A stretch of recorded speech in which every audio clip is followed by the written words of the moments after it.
Hello, I'm Gregory Hogue, here with my wife Gail, and what we want to talk to you about today is all the millions of different stimuli that are impacting us in our present environment. It makes it very difficult at times to be able to relax and feel good in an environment where we constantly seem to be stressed by all these different elements. You know, we're wired in such a way to be able to feel so much that's going on because life creation is so rich. And our brains, our neurological system is set up to be able to put much of that into an automatic pilot mode so that we don't have to consciously think about it because it's just overwhelming. However, there's so much going on all the time that we may or may not be aware of, and it is definitely having a very profound effect on us. So even though sometimes we get home and we go, oh my God, I don't even remember driving here. How did we get here? Yeah. But there are other times where, because of all these stresses in our environment, we'll reach for another cookie because it gives us some comfort and relief, or a cigarette, or we lose it with a friend, or especially our loved ones. And so the question today that we want to start to help you understand is how to break out of these ruts, how to break out of these habits that sometimes control our lives in an unthinking way. And so what I want to begin with is what we have been working with for over 40 years, and that's sacred geometry. You see, our bodies are made up of patterns and rhythms and cycles, as is everything in creation. And what I want to show you now is something called a caliber that measures the phi ratio. Our body is made up of this ratio and the way it's constructed, as is every plant, as is every animal and insect. So by looking at this, you can see that the middle digit of my finger has, the first digit is to the whole finger in that phi ratio. The finger itself is in that phi ratio to the hand, and it is all the way the hand to the elbow in that same phi ratio. Now, we work with certain geometries, like this star dodecahedron, and this again has these same ratios in it. So let me show you how the short part right here is in a phi ratio to that long part, and that long part is in a phi ratio to the whole piece. So geometries can reflect the same aspects of our creation. And by working with them, what we find is that we create antenna systems that help with the movement of energy. And so we're going to do some things with you today that will facilitate that movement of energy to create something that we refer to as coherence. Now, what I mean by coherence is a unified field of energy, the whole. So just as energy is moving through many different realms, realms that we don't see and don't relate to, but as it manifests in this dimension, it takes on proportions like I just showed you with the body. And when we tap into that energy that's flowing, we can tap into a field that is coherent, that helps us move to a higher state of consciousness. Right. So, where we started out at the very beginning with the acknowledgement that there's so much going on around us, that it can feel like chaos, it can feel like overwhelm. And in effect, there's very specific patterns and ways that energy is able to become form. And when we follow those patterns, when we use those same capabilities to recognize that if we live in a place that emulates nature, for instance, we can feel connected.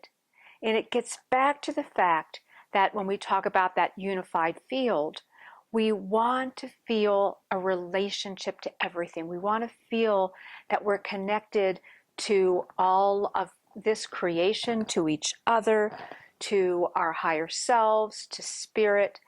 And it's sometimes very challenging to feel connected with all of what's going on around us.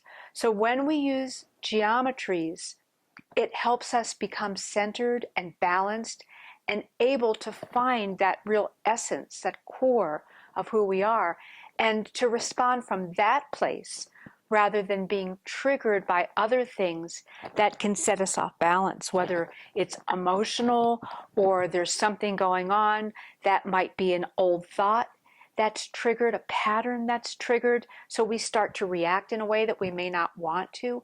We can overcome that. And one of the ways we can do it very effectively is using sacred geometry. And you see, what happens by working with the sacred geometry, it can move us into a higher state of consciousness. Now, the entry point is often through the heart. And so this is something that's been shown to us by the Heart Math Institute and the way they've been able to measure coherence. And they understand that the body is functioning at its optimal level in terms of your well-being and your consciousness when you are coherent. They often use the breath, and many of us know about meditation.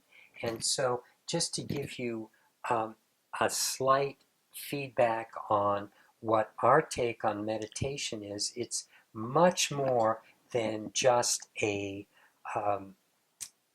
breathing technique where you follow your breath. It's much more than just something you do in the morning and in the evening, but literally meditation is a level of consciousness. It's a level of being. It's a level of connection and coherence that can exist throughout your entire day, throughout your entire life, by putting yourself into these environments with the right geometries, the right energies. And we're going to share with you today some of the techniques that we've just come to understand by being in this state of meditation constantly. It's putting us in a state of mindfulness. Now, mindfulness, to many of us, mindfulness 101 is really beginning with just being aware. And as a matter of fact, it's very interesting. This one psychologist, Jason Brewer, discovered that just by having people be aware of what they're doing, and so this is a really big key. You see, for people that wanted to stop smoking, people have often tried again and again and again.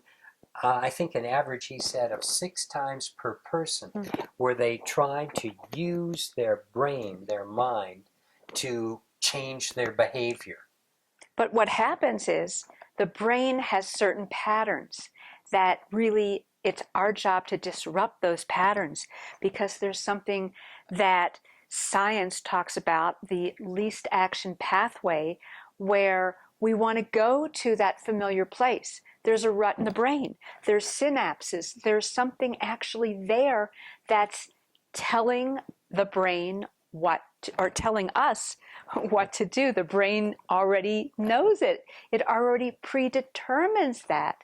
And a very interesting way of getting beyond that is to bring in our awareness, our creative mode through curiosity. Naturally, we are very curious people.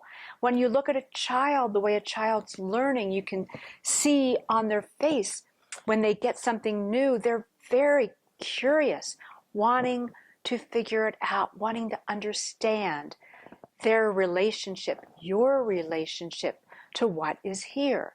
So, what we want to do is take you into that mode so that you become curious, and at that place, you have more awareness and therefore choices, and don't just fall into the rut. It was interesting. What he found was that people that tried to literally shift their behavior had a lot less success than people who simply watched what was going on. They were able to just take a cigarette and then notice how it tasted, noticed how it felt, noticed what their body was going through. So, as I said before, this is mindfulness 101. And they were more successful, people that just watched what they were doing without trying to change their behavior. And they were more successful at changing their behavior because they literally sometimes saw themselves for the first time in a context where they didn't like how they felt. They didn't like what it tasted like. And all the senses, all the things we draw upon.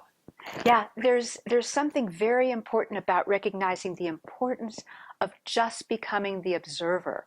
And we've seen using sacred geometry that we can enhance that coherent field so that people can actually move into becoming an observer.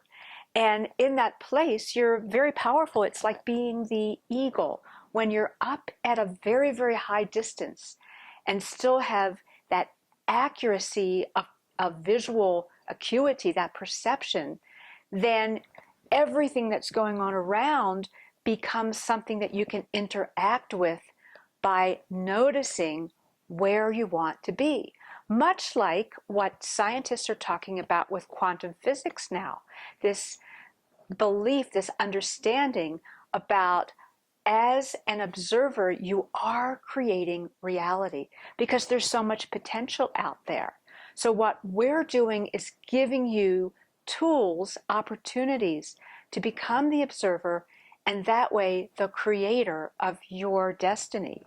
So you see, it begins, as I've said before, this is Consciousness 101. You start with just feeling like you're inside your head watching what's going on. And yet you can use this as a tool where you don't feel like you're centered there. You can start to move more into a centering from your heart, where the heart is using the brain. Now, you go further still with many of these tools and what we're working with to take you to a place of higher consciousness. You see, we're like the tip of an iceberg. There's only a little bit of us here in this physical body that's interacting here in this dimension, in this reality. But what we find is that when we move through the heart to a higher level of consciousness, it's a space that is capable of handling more of the inputs in the world. It's capable of handling more of what's going on around us because it's much more expanded. We're also in that space where we're more at ease and at peace and in love because that's the nature through the heart to that higher realm, that higher aspect of ourselves is in that place of love, is in that place of impartiality where we can often look at ourselves and look at this character and not take ourselves so personally. So then we can start recording what's going on. Then we can start watching and saying, this is what I did last time. Is this serving me? Oh, look how they're responding. you know, we often are so caught up in this character that we can't see it for what it's truly doing.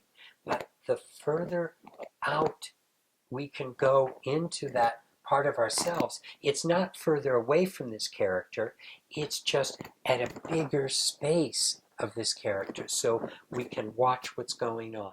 So, what we'll do now is we'll have a little experience so that you can utilize what we've just spoken about. On the screen, you'll see some spinning geometries. They're here for you to focus on. They're also generating what we were talking about before, a coherent field to support you in being able to go to that place of higher perspective, of the eagle, of being able to be the observer and create a new habit, a new pattern for yourself. What I will lead you through is the opportunity to take a habit that could be somewhat distressing for you or something you're just tired of that you'd like to shift, and get that in your mind now. What we'll do is we'll give you the opportunity to use that habit as a portal, an entry point to, instead of getting stuck in the old ways, develop some new strategies, some new ways that will support you in nourishing yourself. So this is something that you'll be able to do numerous times. We invite you to revisit this. And the more you do it, the more it engraves you with the positive feedback that you can use with compassion and greater understanding. So enjoy, and we'll be seeing you soon.